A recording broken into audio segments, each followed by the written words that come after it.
56 years ago, Russia, the northern Ural Mountains. A group of 9 students of the Ural Polytechnic Institute embarked upon a difficult winter expedition to reach the Otorten mountain. Their journey seemed to progress according to plan. However, on the 7th day of their trip, the weather conditions worsened. They lost their orientation and were forced to set up a camp on the slope of the mountain called Kholat Syakhl. It was their last stop. 3 weeks later in Yekaterinburg, when their families received no word of their success, the first rescue expeditions were sent.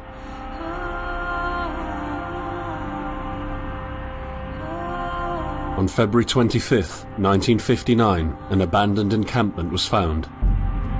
The tent was torn down and covered with snow, with all the group's belongings left inside. Further examination revealed it was cut from inside out. The surrounding footprints indicated the crew had fled the tent. They were barefooted. This suggests a frantic escape, characteristic of people scared out of their wits. 2 sets of prints led to a forested area down the slope. The rescue team found an improvised fireplace and 2 bodies. They were lying in but their underwear, with cuts and scratches to their limbs, suggesting they had tried to climb the tree in panic.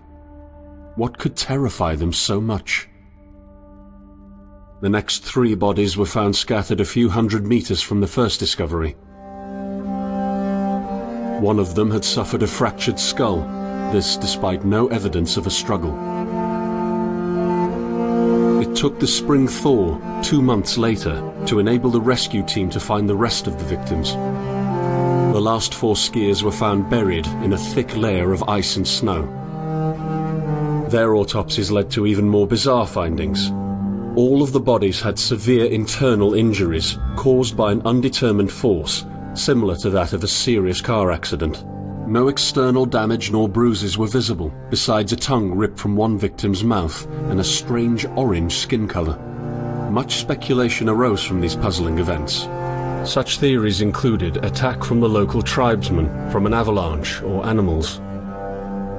Each theory, however, only served to create more questions. The truth behind this tragic course of events remains unexplained to this day. What really happened? Maybe the answer still waits to be discovered, deep under the snow.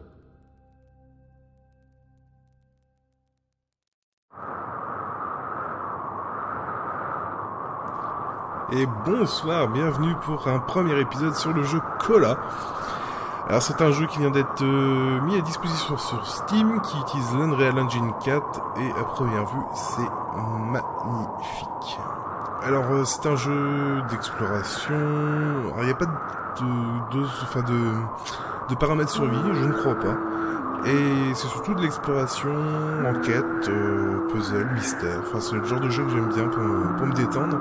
Et j'avais envie de le partager avec vous. Donc c'est parti, allons enquêter pourquoi ces 9 étudiants sont morts dans de drôles de conditions.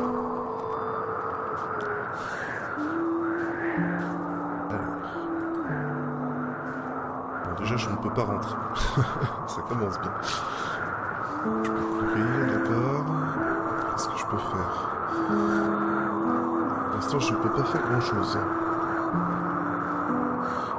Bon, allons voir le village.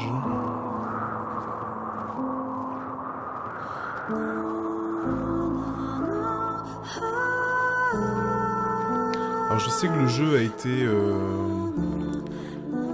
fortement apprécié par les critiques, entre autres pour sa musique et son ambiance. Il est vrai que les bruitages et la musique d'ambiance sont particulièrement bien faites. Ça me paraît bien désert.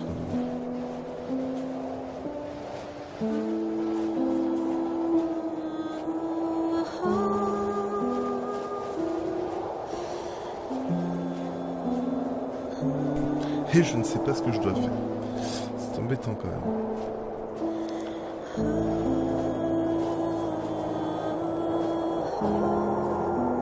Sortir de la ville.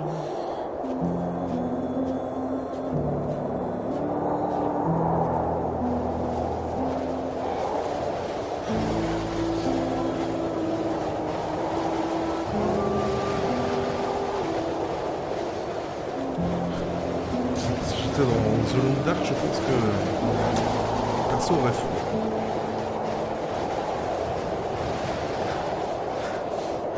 C'est pas trop. Il fallait visiter le train, j'ai pas.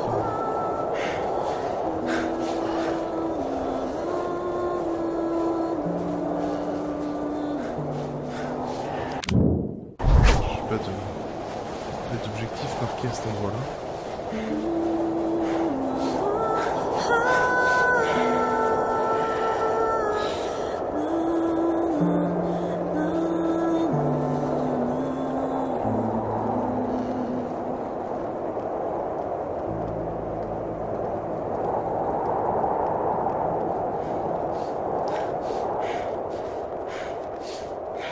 Quand même, ils auraient pu au moins donner une indication sur comment commencer ce jeu.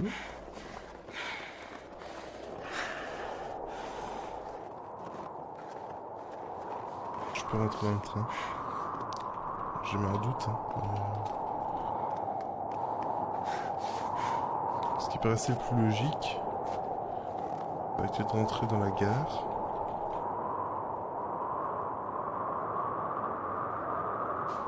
Mais ce n'est pas le cas non plus.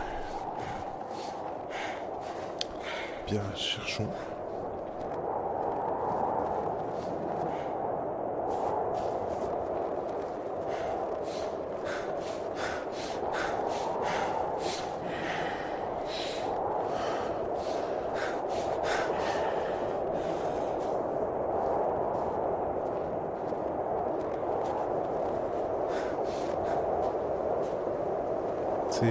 C'est agréable ce petit bruit de vent, j'aime beaucoup.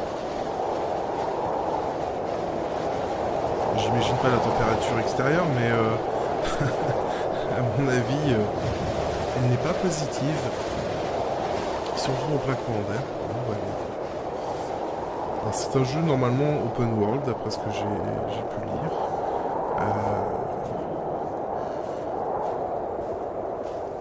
Il ne faut plus qu'il fasse nuit et je pense que ça pourrait foutre les jetons quand même. Donc c'est un jeu open world assez vaste d'après ce que j'ai pu lire. Qu'est-ce qu'il y a là-bas?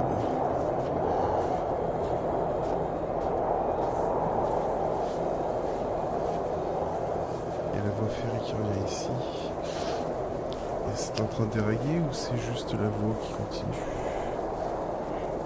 Ok, il y a une deuxième voie. Je pense que je vais pas pouvoir monter. Donc, mon perso ne peut pas sauter. C'est ce que j'essaie de faire depuis tout à l'heure, mais a priori, avec le froid, il reste plus au sol.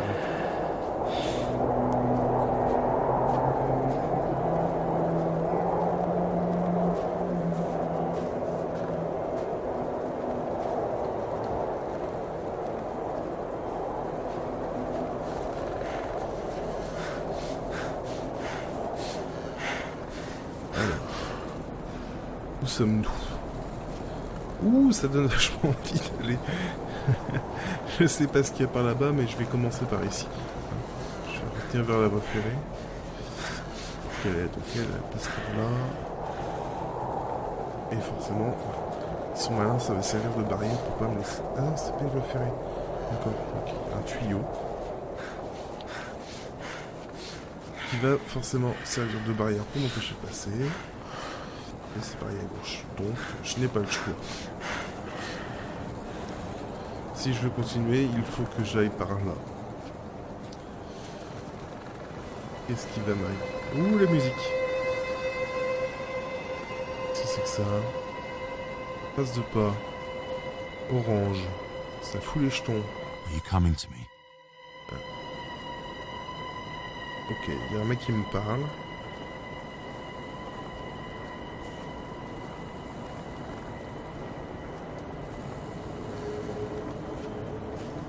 J'ai peur.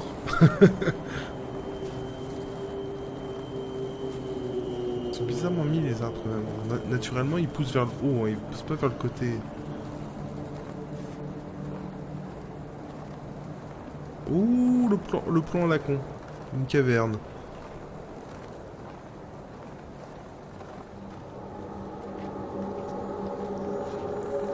Donc, je l'ai pas précisé, hein, mais c'est un jeu d'horreur aussi. Enfin, c'est ce qui est précisé sur Steam. Bon, je suis pas très jeu d'horreur. Effectivement, ça y est, ça commence. Il a fallu que je me casse la gueule. In the end, the only thing I saw was a flash. An insufferable burning light. The pain ripping apart my body. I felt it tearing out of my soul. After a while, I was nobody.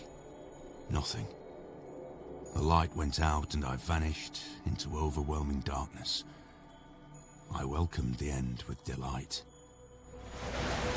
Est-ce que c'est un étudiant qui parle? Ah, je vais peut-être suivre mes... J'ai loupé. Ah, je suis perdu. Là-bas, il y a l'air d'y avoir une montagne ou quelque chose. Je prends des flèches dans la gueule en plus.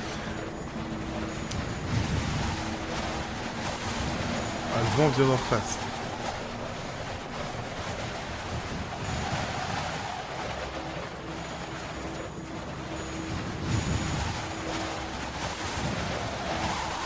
Ah, il y a quelque chose. Ce serait pas la tente de mes étudiants là?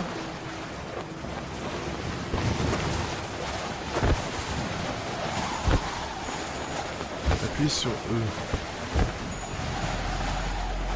Il y a une tente de personnes. I am right behind you.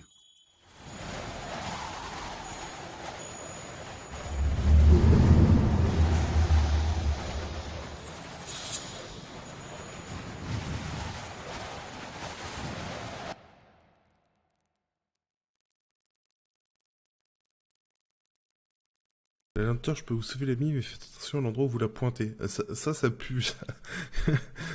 Sur quoi je vais la pointer?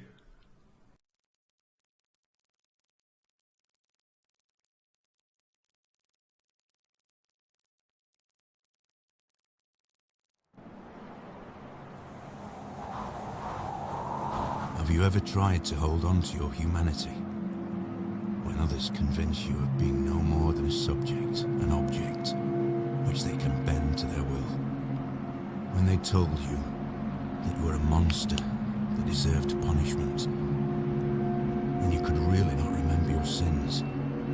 When they took away your loved ones. Ok, c'est quoi ce truc là-bas? To rot in the dark. The problem is that in their darkness. Ah ouais. You've never Il y a un mec juste devant moi qui marche là. Ah, qu'est-ce que c'est que ce truc?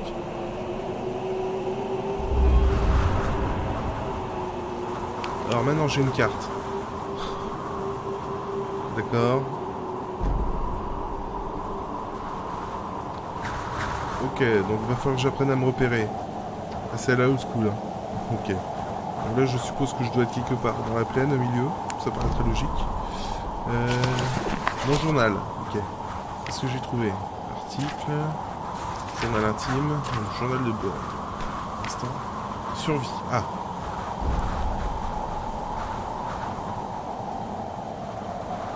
Donc j'ai rien dit, il y a bien une partie survie.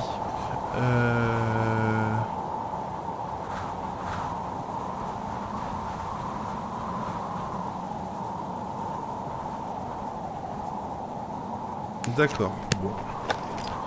Eh bien écoutez, on va... Il y a des chaussures. Alors attendez, que je comprenne comment ça fonctionne. Le nord... Oh, putain, elle est en russe en plus, la boussole, quoi. Ok, le nord est là. Donc... Je pars à l'est. On va commencer, hein.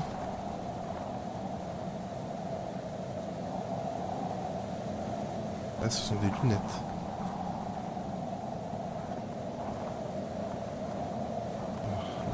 Là-bas, il y a l'air d'y avoir une séance, je passe. Une antenne peut-être, ou quelque chose. Donc si je regarde la map, effectivement, en fait, je dois être... Bah voilà, mon campement est ici. Et donc je suis en train de me diriger comme ça. Donc en fait, je vais vers le sud. Oh là là. Ah, il y a des coordonnées ici. 37 Oh là là. Bon, je ferai ça hors caméra, mes calculs. Ah mais non, c'est bon, ça marque. Donc 37 nord et 62 est, c'est ça? 37 nord, 62 est. Alors 37, bah c'est là. Est-ce que je peux mettre un zoomer, baisser, fermer? Ok. Donc ça sera entre les 5 piliers ici. Alors, commençons par là. On va éviter de courir pour l'instant. Par contre, vraiment, le jeu est magnifique, quoi.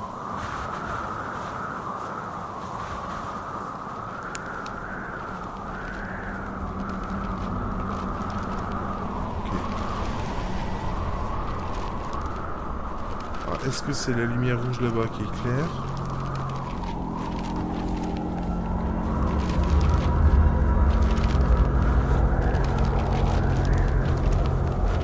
Qu'est-ce que c'est que ça? Des braises? Rien de... Oh putain. Des symboles au sol.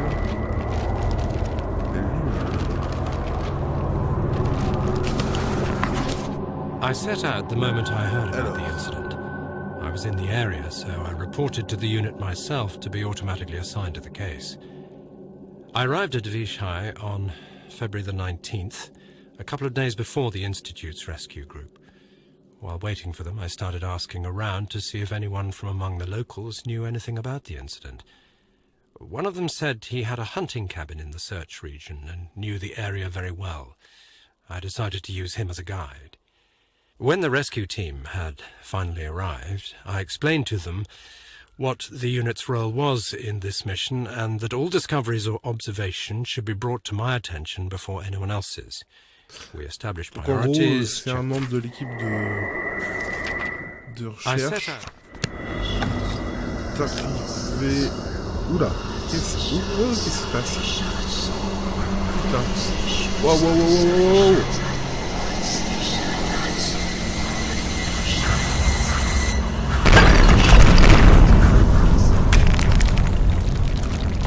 D'accord.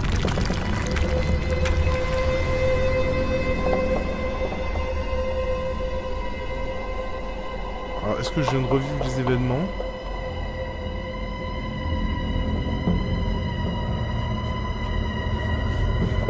Donc, on est sur le météorite qui est tombé.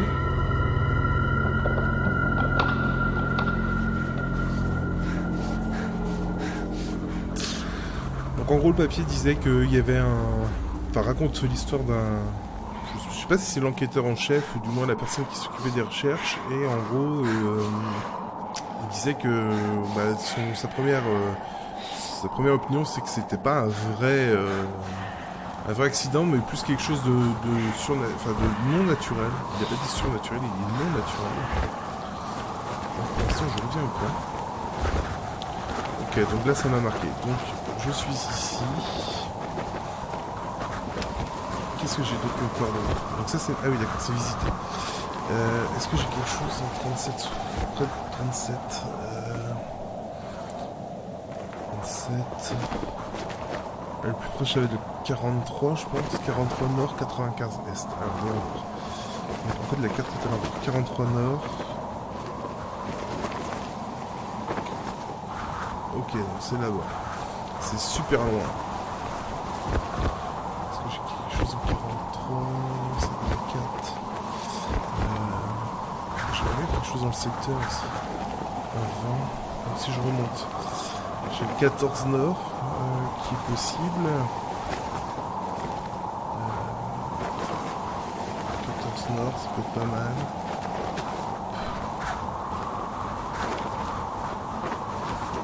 Et puis comme ça, je m'arrêterai là. 14 nord, 93. Alors, 83, on est ici. Ok, donc c'est ce truc-là. Donc pour ça, il faut que je longe. Je chope la route. Bon, bah, c'est parti. Ça va être par là. Ah, le vent se calme, ça y est. Bon, comme vous avez pu voir, c'est quand même assez étrange, hein, comme effet, puisqu'on a quand même 5 pylônes qui se sont soulevés complètement de terre, un météorite qui est tombé.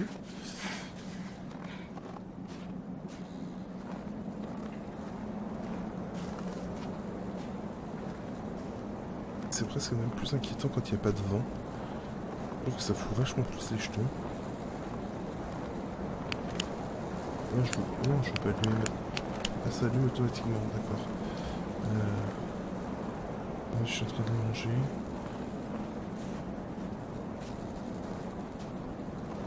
Le chemin, je pense que c'est ça. Et donc il faut que je prenne la gauche. Et il doit y avoir un petit passage à travers la montagne. C'est bien, on va commencer par un tunnel. Il faut plus qu'il me tombe sur la gueule ce rocher.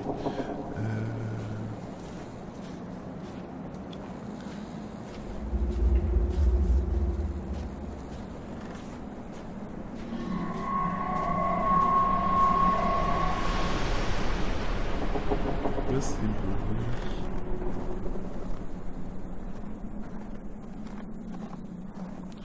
Donc je suppose qu'il ne faut pas être cardiaque. Je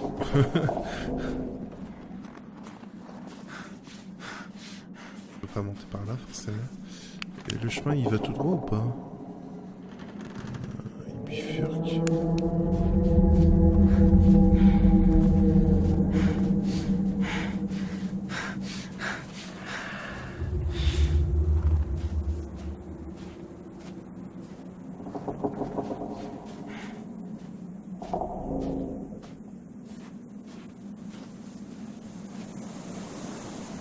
Waouh.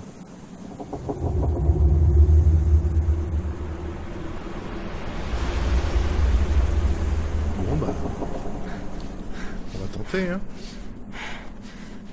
Je suis en train de me demander si je prends le bon chemin en plus. Ça paraît être ça pourtant. Je vais dans quelle direction si je vais par là? Le nord.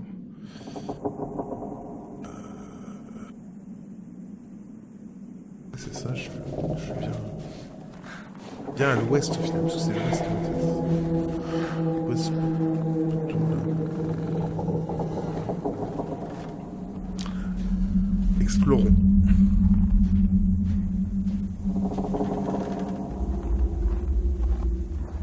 Oh, c'est oppressant. Un jeu comme ça avec une technologie de réalité virtuelle, l'Oculus ou le Morpheus, ou je sais plus comment ça s'appelle celui de Valve, le Sense je crois, ça peut être quelque chose je pense. Ah ça y est, la grande.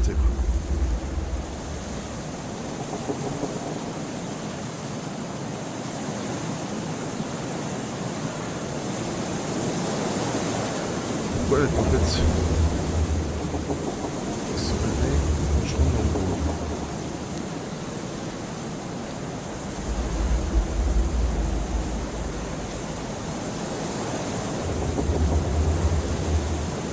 Et puis j'ai pas d'armes, j'ai rien. Le chemin est de plus en plus petit. Ça m'a foutu les genoux.